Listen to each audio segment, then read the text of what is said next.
नमस्कार साथियों, कस्तूरी देवी कॉलेज की ऑनलाइन क्लासों में आपका हार्दिक स्वागत है। जैसे कि हमने पिछली कक्षा में परंपरागत दृष्टिकोण के बारे में पढ़ा, यह हमारे बीए फर्स्ट ईयर की बुक है राजनीतिक आधार, राजनीति विज्ञान का मूल आधार। उसके संदर्भ में देखिए, बीए फर्स्ट ईयर में पॉलिटिकल साइंस में ये हमारा फर्स्ट पेपर है और फर्स्ट पेपर के अंतर्गत यहाँ से एक बड़ा क्वेश्चन जरूर बनता है परंपरागत दृष्टिकोण और आधुनिक दृष्टिकोण में से। यहाँ पर किसी भी प्रकार का क्वेश्चन बन सकता है कि परंपरागत दृष्टिकोण की विशेषताएं लिखिए या परंपरागत दृष्टिकोण की आलोचनात्मक परीक्षण कीजिए। इसके अलावा हम बात करें तो यहाँ पर छोटे क्वेश्चन भी बन सकते हैं। जैसे कि छोटे क्वेश्चन इस प्रकार से बनेंगे, परंपरागत दृष्टिकोण की विशेषताएं, कोई दो विशेषता बताइए।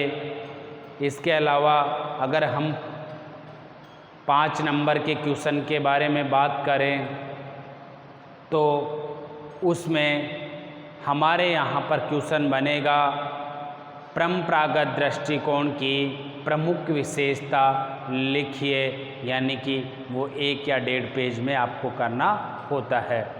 इस प्रकार से हमारे यहाँ पर बहुत क्वेश्चन उठते हैं इस लेसन में से, और यहाँ पे से जो क्वेश्चन उठता है वो 100% हम बिल्कुल सही कर सकते हैं। थोड़ा सा बस हमें ध्यान देना होगा कि आधुनिक दृष्टिकोण और परंपरागत दृष्टिकोण में क्या अंतर होता है, इनकी क्या विशेषता होती है, इनकी प्रकृति क्या होती है, इनके प्रमुख विचारक कौन हैं, इनके समर्थक कौन हैं, इन सभी के इनके कार्य क्षेत्र के बारे में, इन सभी के बारे में हमें थोड़ा थोड़ा अध्ययन करना आवश्यक होता है। जो मैंने आपको अध्ययन पद्धतियाँ बताई थी परंपरागत दृष्टिकोण की, वहाँ से भी क्वेश्चन आ सकता है कि परंपरागत दृष्टिकोण की कोई 2 प्रमुख अध्ययन पद्धतियों के नाम लिखिए, या फिर आ सकता है आधुनिक पद्धतियों के नाम लिखिए, या फिर इस प्रकार क्वेश्चन आ सकता है परंपरागत दृष्टिकोण और आधुनिक दृष्टिकोण में अंतर स्पष्ट कीजिए। अंतर स्पष्ट करना होता है, ये बड़ा क्वेश्चन आ सकता है। तो इस प्रकार से हमने जैसे जैसे हमारे पिछली जो कक्षाएं लगी, पिछली जो कक्षा में वीडियो में आपके पास आया, उसमें परंपरागत की विशेषताओं के बारे में, परंपरागत के काल के बारे में, परंपरागत के समर्थकों के बारे में विस्तार से हमने पढ़ा, उनकी अध्ययन पद्धतियों के बारे में। इसके अलावा हमने पिछली कक्षा में जो आधुनिक दृष्टिकोण है उसकी विशेषताओं के बारे में भी चर्चा कर चुके हैं। देखिए, विशेषताओं के बारे में हमने चर्चा की कि ये तथ्यों पे अधिक बल देता है, वैज्ञानिकता पर अधिक बल देता है, यह विषय परक हैं ना कि वस्तु परक हैं, यह परंपरागत के पतन की बात करता है, यह अंत अनुशासनात्मक पद्धति को अपनाता है या अंत अनुशासनात्मक सिद्धांत को अपनाता है। इस प्रकार से हम बात करें आधुनिक दृष्टिकोण के संदर्भ में, तो आधुनिक दृष्टिकोण विज्ञान पे अधिक बल देता है, अर्थात वैज्ञानिकता पर बहुत ज़्यादा बल देता है। हमने जो आधुनिक दृष्टिकोण पढ़ा, उस आधुनिक दृष्टिकोण में ही व्यवहारवाद व उत्तर व्यवहारवाद का जन्म होता है। उनके बारे में हम अगली नेक्स्ट क्लास में पढ़ेंगे। उससे पूर्व आज हम पढ़ेंगे राजनीति विज्ञान में जो आधुनिक दृष्टिकोण होता है, राजनीति विज्ञान में जो आधुनिक दृष्टिकोण होता है उसमें जो उपागम है, जो अध्ययन पद्धतियाँ हैं, जो मेथड हैं, उनके बारे में आज हम अध्ययन करेंगे। इसके अलावा हम बात करेंगे कि किस प्रकार से परंपरागत दृष्टिकोण और आधुनिक दृष्टिकोण में अंतर हैं, यानी हम इन दोनों में भी अंतर स्पष्ट करेंगे। इस प्रकार से हम बात करते हैं आज परंपरागत दृष्टिकोण व आधुनिक दृष्टिकोण की जो मेन मूल कारण हैं अंतर की, जैसे परिभाषा से संबंधित, प्राकृतिक से संबंधित अंतर, विषय व कार्य क्षेत्र से संबंधित अंतर, अध्ययन पद्धतियों से संबंधित अंतर, इसके अलावा मूल्यों से संबंधित अंतर, उद्देश्य से संबंधित अंतर, इन सभी के बारे में हम विस्तृत चर्चा करेंगे। देखिए, हम बात करते हैं सबसे पहले आधुनिक उपागम, आधुनिक दृष्टिकोण, राजनीति विज्ञान की आधुनिक जो पद्धति है उनके बारे में हम विस्तृत चर्चा करेंगे। देखिए, हम बात करते हैं यहाँ पर आधुनिक राजनीति विज्ञान के अध्ययन पद्धतियों के संदर्भ में। यहाँ पर जो अध्ययन पद्धति है पहली, वो कौन सी है? समाज वैज्ञानिक उपागम। क्या नाम है? समाज वैज्ञानिक उपागम। देखिए, समाज वैज्ञानिक उपागम पद्धति का सबसे पहले प्रयोग फ्रांस में किया गया कांट के द्वारा, अगस्त कांटे, उसके द्वारा सबसे पहले प्रयोग किया गया था।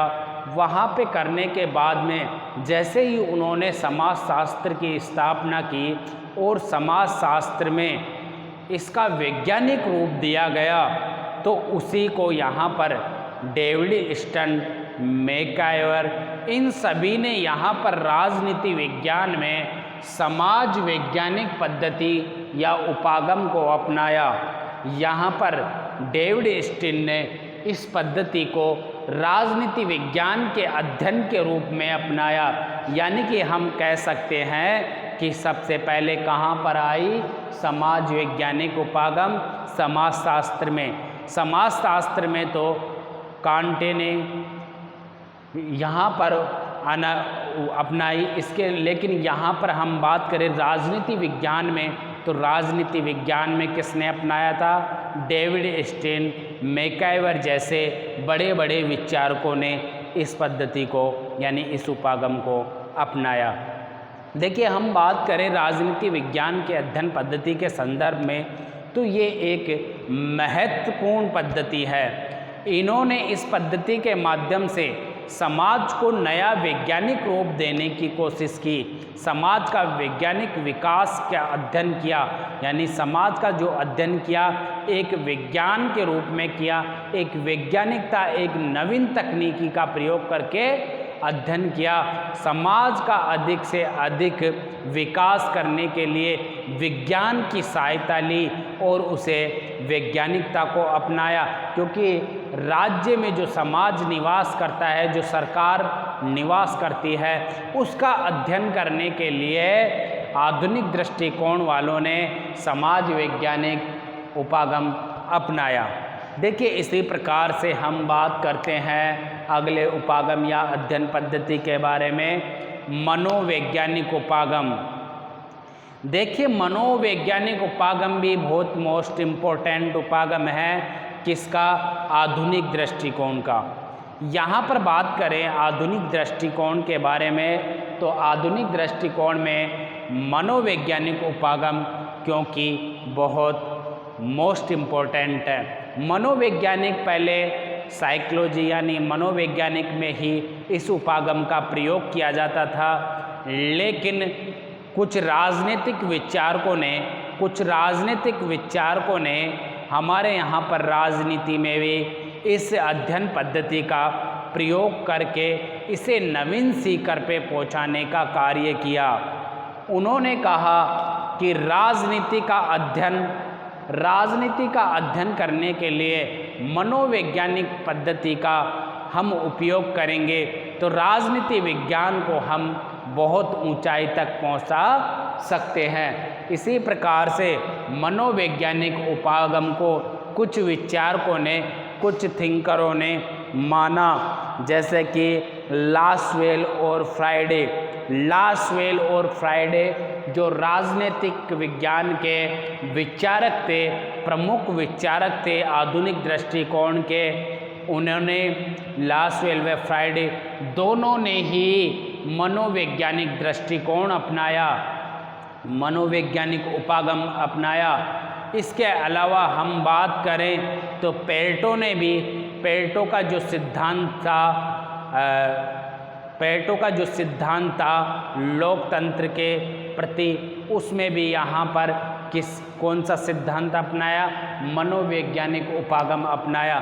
इस प्रकार से हम कह सकते हैं कि बहुत सारे विचारक राजनीति विज्ञान में मनोविज्ञान उपागम को अपनाए और इसके सहायता से राजनीति विज्ञान का अध्ययन किया।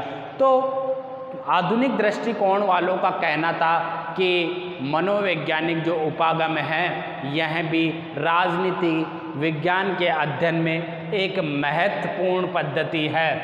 इसी प्रकार से हम अगले अध्ययन पद्धति के बारे में बात करते हैं। इसके बाद में हम कौन सी पद्धति के बारे में बात करेंगे? अंत है अनुशासनात्मक पद्धति। अंत है अनुशासनात्मक पद्धति। इसका अर्थ ये हुआ, अंत है अनुशासनात्मक पद्धति का अर्थ ये हुआ, मैंने कल भी आपको बताया था कि अंत है अनुशासनात्मक पद्धति किसकी विशेषता है? आधुनिक दृष्टिकोण की। यहाँ पर अंत है अनुशासनात्मक दृष्टि का आधुनिक जो दृष्टिकोण में है उसमें बहुत ज़्यादा उपयोग किया जाता है, बहुत ज़्यादा प्रयोग किया जाता है। क्यों किया जाता है? क्योंकि हमारे जब परंपरागतवादियों ने केवल और केवल राजनीति विज्ञान के बारे में बात किया, लेकिन हमारे जो आधुनिक दृष्टिकोण वाले विचारक थे, हमारे जो आधुनिक दृष्टिकोण वाले विचारक थे, उनका मानना था कि जो सामाजिक विज्ञान के विषय हैं और भी, जो सामाजिक विज्ञान के और भी विषय हैं, जैसे विज्ञान के अलावा सामाजिक विज्ञान में भूगोल है, समाजशास्त्र है, लोक प्रशासन है, इतिहास है, ज्योग्राफी, इन सभी को क्या किया है? इन सभी से सहसंबंध स्थापित किया है। यानी कि अंत अनुशासनात्मक पद्धति का प्रयोग करके आधुनिक दृष्टिकोण वालों ने क्या किया है? सहसंबंध स्थापित किया। देखिए, पहले परंपरागतवादियों ने तो सिर्फ राजनीति विज्ञान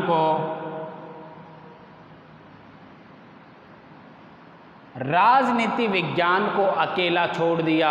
इसको कहा कि राजनीति विज्ञान का ही अध्ययन करना चाहिए और किसी जो क्षेत्र हैं और विषय हैं उनसे कोई से संबंध नहीं है। लेकिन यहाँ पर जो आधुनिक दृष्टिकोण वाले हैं वो समग्रता का अध्ययन पे बल देते हैं। यानी यहाँ पर लोक प्रशासन,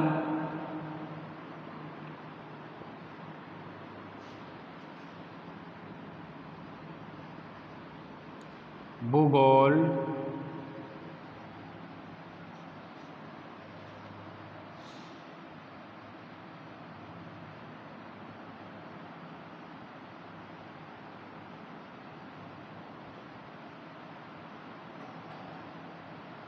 इतिहास,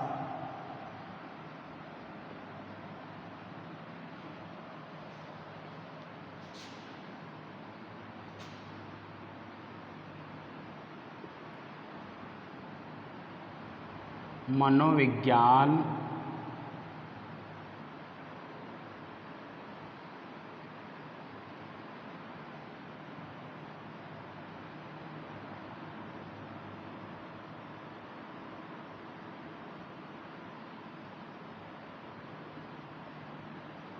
समाजशास्त्र,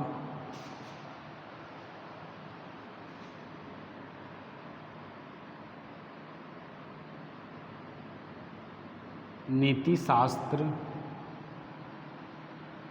नागरिक शास्त्र,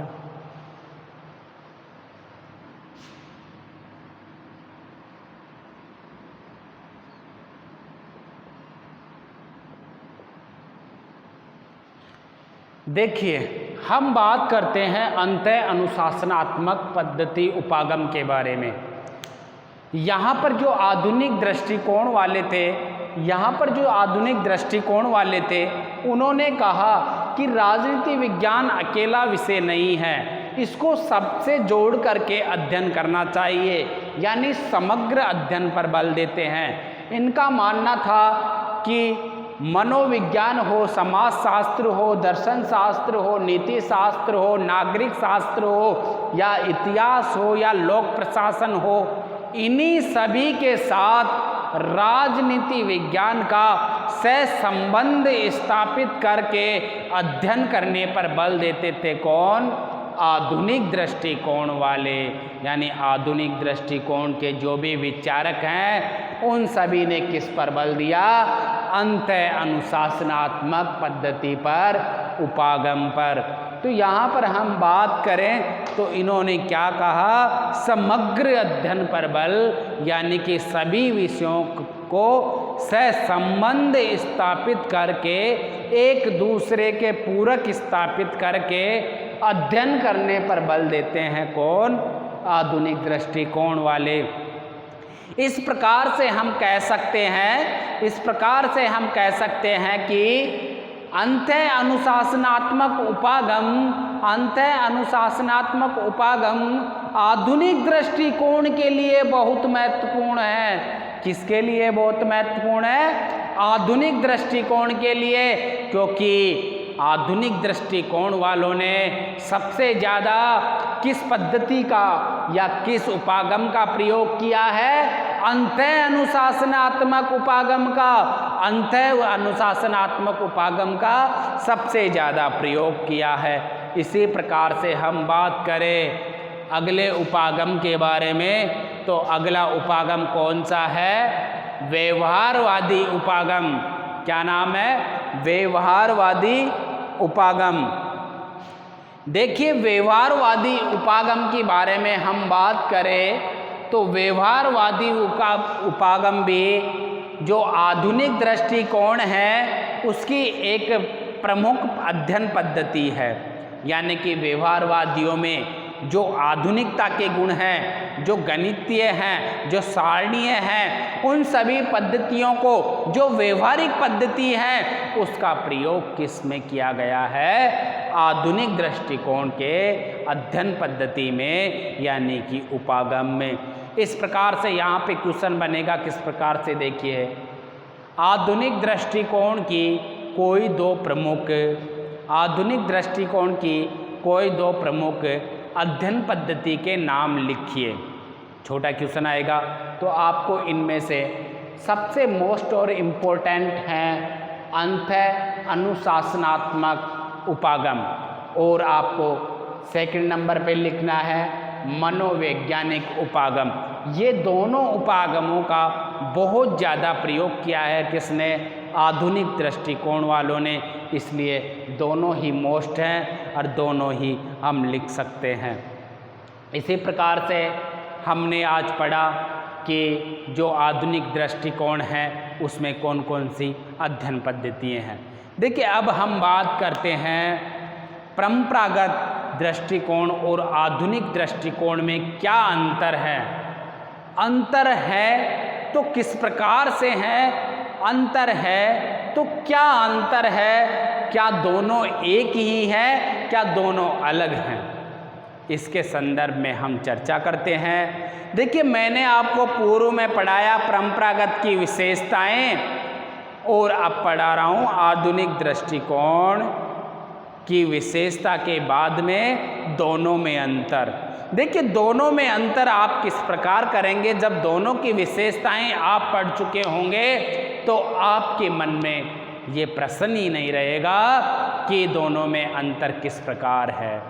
जैसे कि मैंने बताया इनकी विशेषताओं के संदर्भ में कि परंपरागत दृष्टिकोण मूल्य पे अधिक बल देती है, तो आधुनिक दृष्टिकोण वैज्ञानिकता व तथ्यों पे बल देती है। वहाँ पर दार्शनिक और आदर्श पे बल देती है परंपरागत, तो यहाँ पर वैज्ञानिकता पे बल देती है, शुद्ध विज्ञान पे बल देती है आधुनिक दृष्टिकोण वाले। वहाँ पर परंपरागत दृष्टिकोण वाले वस्तुपरक की बात करते हैं, तो आधुनिक दृष्टिकोण वाले किसके बारे में बात करेंगे? विषय परक के बारे में। वहाँ पे केवल परंपरागत दृष्टिकोण में केवल क्या किया जाता है? सरकारी संस्थाओं का अध्ययन किया जाता है, राज्य और सरकार का अध्ययन किया जाता है। लेकिन यहाँ पर आधुनिक दृष्टिकोण में मानव व्यवहार का अध्ययन किया जाता है, शक्ति का अध्ययन किया जाता है और गैर संस्थाओं का भी अध्ययन किया जाता है। यानी जो गैर सरकारी संस्थाएं होती है उन सब का अध्ययन किया जाता है। इसी प्रकार से हम बात करें तो परंपरागतवादी समविष्टवादी है, जबकि आधुनिक दृष्टिकोण वाले व्यविष्टवादी है। यानी कि हम बात करें तो परंपरागत दृष्टिकोण वाले विस्तार से अध्ययन करने पे बल देते हैं, तो यहाँ पर आधुनिक दृष्टिकोण वाले क्या बल देते हैं? आधुनिक दृष्टिकोण वाले अंशों में अध्ययन करने पे बल देते हैं।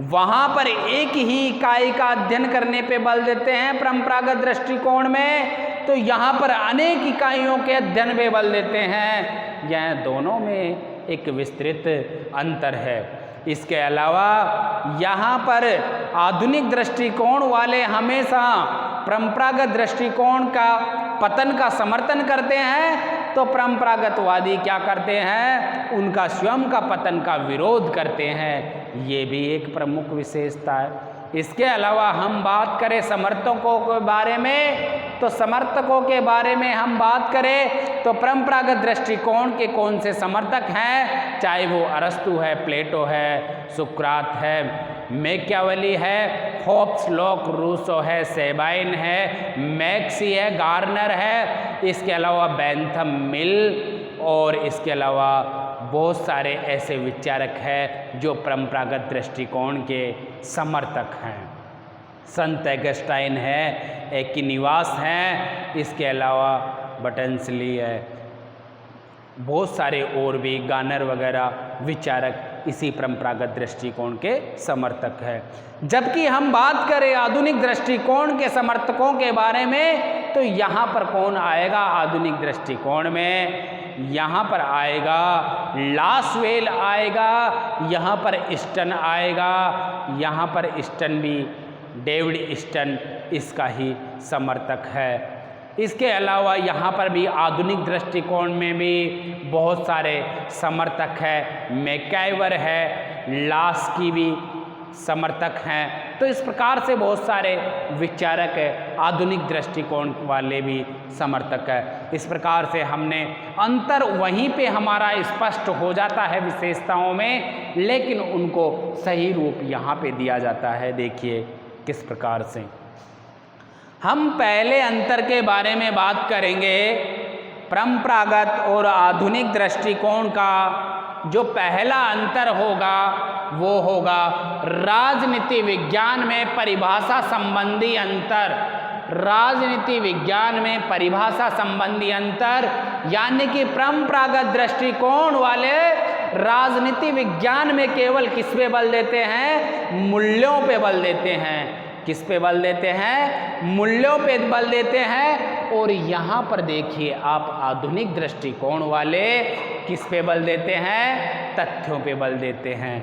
यानी कि हम बात करें तो परिभाषा संबंधी भी अंतर है। ये आदर्शात्मक है तो ये वैज्ञानिकता पर बल देता है, ये मूल्यों पे बल देता है तो आधुनिक दृष्टिकोण तथ्यों पे बल देता है। तो ये परिभाषा संबंधी भी अंतर है। इनके काल से संबंधित भी अंतर है। यहाँ पर परंपरागतवादियों का काल है 6ठी सदी से लेकर के द्वितीय विश्व युद्ध तक, और यहाँ पर आधुनिक दृष्टिकोण का क्या है? द्वितीय विश्व युद्ध के बाद का कार्यकाल। तो हम बात करें इनके अंतर से संबंधित, दूसरा है विषय क्षेत्र से संबंधित। देखिए यहाँ पर परिभाषा से संबंधित ही अंतर नहीं है, इनके विषय से संबंधित भी अंतर पाया गया है। क्योंकि परंपरागत जो दृष्टिकोण होता है उसमें किसका अध्ययन किया जाता है? राज्य और सरकार का अध्ययन किया जाता है। किसका अध्ययन किया जाता है? राज्य और सरकार जैसी संस्थाओं का अध्ययन किया जाता है। लेकिन आधुनिक दृष्टिकोण में शक्ति व मानव व्यवहार का अध्ययन किया जाता है। किसका अध्ययन किया जाता है? शक्ति व मानव व्यवहार का अध्ययन किया जाता है। इस प्रकार से हम कह सकते हैं इन दोनों में बहुत अंतर है। किसके आधार पर? कार्य विषय क्षेत्र के आधार पर भी दोनों में अंतर है।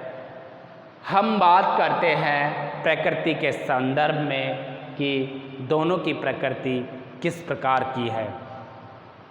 देखिए, यहाँ पर जो परंपरागत दृष्टिकोण की प्रकृति है वो एक नैतिकतावादी है, एक काल्पनिक है, एक आदर्शवादी है।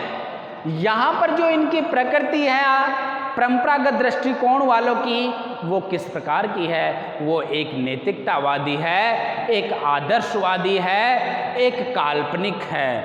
तो इसी प्रकार से हम बात करें आधुनिक दृष्टिकोण वालों की, इस प्रकार से हम बात करें आधुनिक दृष्टिकोण वालों की, तो यहाँ पर आधुनिक दृष्टिकोण वाले वैज्ञानिकता पर बल देते हैं, शुद्ध विज्ञान पे बल देते हैं। यहाँ पर बात करते हैं किसके? सामाजिक विज्ञान से संबंधित विषयों से संबंध स्थापित करने की एक वैज्ञानिकता पर बल देते हैं। कौन देते हैं? आधुनिक दृष्टिकोण वाले। देखिए, इस प्रकार से दोनों की प्रकृति में भी बहुत ज़्यादा क्या है? अंतर है। किसके संबंध में अंतर है? प्रकृति के संबंध में। देखिए, हम बात करते हैं अध्ययन पद्धति के संबंध में अंतर। अध्ययन पद्धति के संबंध में अंतर की बात करें हम परंपरागत और आधुनिक दृष्टिकोण के बारे में, तो यहाँ पर जो परंपरागत दृष्टिकोण है, यहाँ पर जो परंपरागत दृष्टिकोण है उसमें कौन सी अध्ययन पद्धतियों का प्रयोग किया था? उसमें इतिहासवादी अध्ययन पद्धति का, उसमें दार्शनिक पद्धति का, उसमें ऐतिहासिक पद्धति, दार्शनिक पद्धति, संदर्भात्मक पद्धति, संस्थात्मक पद्धति, कानूनी या विधि पद्धति, इन सभी पद्धतियों का प्रयोग कहाँ पे किया था? परंपरागतवादियों ने। जबकि हम बात करें आधुनिक दृष्टिकोण वालों ने, आधुनिक दृष्टिकोण वालों ने कौन सी पद्धति का अध्ययन किया? समाज वैज्ञानिक उपागम का अध्ययन किया। इन्होंने मनोवैज्ञानिक उपागम का प्रयोग किया, अंतः अनुशासनात्मक पद्धति का प्रयोग किया। इसके अलावा इन्होंने व्यवहारवादी उपागम का प्रयोग किया। इस प्रकार से हम देखें तो दोनों में पद्धतियों के आधार पर भी, अध्ययन पद्धतियों के आधार पे भी क्या है? दोनों में अंतर स्पष्ट दिखाई देता है। किसके आधार पर? अध्ययन पद्धतियों के आधार पर। देखिए, इसी प्रकार से हम बात करते हैं मूल्यों के संबंध में। अगला अंतर है मूल्यों के संबंध में। यहाँ पे बात करें हम मूल्यों के संबंध में, तो परंपरागतवादी और आधुनिक दृष्टिकोण वालों में यह भी एक प्रमुख अंतर है। मूल्यों पे जोर कौन देता है? मूल्यों पे जोर सबसे अधिक परंपरागतवादी देते हैं, जबकि आधुनिक दृष्टिकोण वाले क्या कहते हैं कि मूल्य मुक्त होना चाहिए राजनीति विज्ञान को। यानी कि राजनीति विज्ञान का अध्ययन किससे मुक्त होगा? मूल्यों से मुक्त होगा, मूल्यों से मुक्त होगा। इस प्रकार से हम बात करें मूल्यों के बारे में, तो मूल्य क्या हो गए? परंपरागत दृष्टिकोण के संबंध में स्थापित, यानी कि मूल्यों को महत्व किसने दिया? परंपरावादियों ने दिया। जबकि मूल्यों के पतन के बारे में, मूल्यों को समाप्त करने के बारे में, मूल्य मुक्त के बारे में किसने बात कही? आधुनिक दृष्टिकोण वालों ने। किसने कही? आधुनिक दृष्टिकोण वालों ने। देखिए, हम बात करते हैं उद्देश्यों के संबंध में। जो हमारे उद्देश्य हैं, यानी कि जो परंपरागत दृष्टिकोण के और आधुनिक दृष्टिकोण के जो दोनों के उद्देश्य हैं वो भी भिन्न भिन्न हैं। दोनों के उद्देश्य भी अलग अलग हैं। यानी उद्देश्य के आधार पर भी हम इनमें अंतर कर सकते हैं, क्योंकि इनका आधुनिक दृष्टिकोण वालों का मुख्य उद्देश्य क्या होता है? इनका मुख्य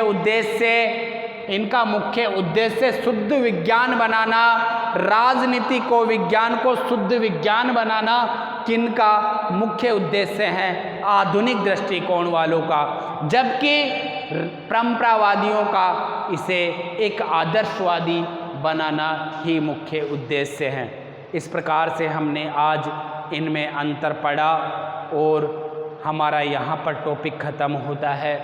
परंपरागत दृष्टिकोण और आधुनिक दृष्टिकोण के संदर्भ में हमारा लगभग कंप्लीट हो गया है। इसके बाद में अब हम नेक्स्ट और अगली क्लास में बात करेंगे व्यवहारवाद व उत्तर व्यवहारवाद के संदर्भ में, उनका विकास, उनकी विशेषताओं के संदर्भ में, डेविड स्टीन के व्यवस्था सिद्धांत के बारे में, आमंड एवं पावेल का जो व्यवस्था सिद्धांत है, सार्वभौमिक सिद्धांत है, उसके संदर्भ में भी हम विस्तृत चर्चा करेंगे अगली कक्षाओं में। इसलिए ठीक है, अब आज हमने यह अध्ययन कर ही लिया, अब कल करेंगे। नमस्कार, धन्यवाद।